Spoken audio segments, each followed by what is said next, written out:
আমাদের প্রিয় নেত্রী বেগম খালেদা জিয়া দেশের গণতন্ত্রের জন্য লড়াই করেছেন, দেশের স্বাধীনতার জন্য লড়াই করেছেন, দেশের নিপীড়িত মানুষের জন্য উনি লড়াই করেছেন। উনি সারা জীবন উনি দেশের মানুষের জন্য অক্লান্ত পরিশ্রম করেছেন এবং কাজ করে গেছেন।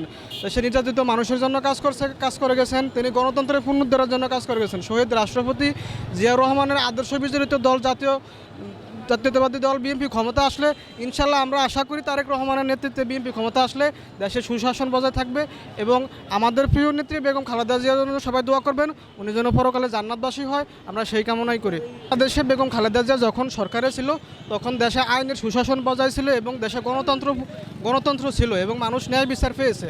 এবং আমি আশা করি আজ অবধি বাংলাদেশে জননেত্রী বেগম খালেদা জিয়া ক্ষমতা থাকাকালীন সময় সবচেয়ে বেশি দুর্নীতি কম হয়েছে এবং তিনি রাষ্ট্রে গণতন্ত্র সবচেয়ে বেশি পুনরুদ্ধারে ওনার অবদান সবচেয়ে বেশি। আমি আমার কথা শেষ করলাম এবং বাংলাদেশের সকল মানুষের কাছে আমার অনুরোধ, আপনারা আমাদের নেত্রী প্রিয় নেত্রী বেগম খালেদা জিয়ার জন্য দোয়া করবেন, তিনি যেন জান্নাতবাসী হয় সেই কামনাই করি।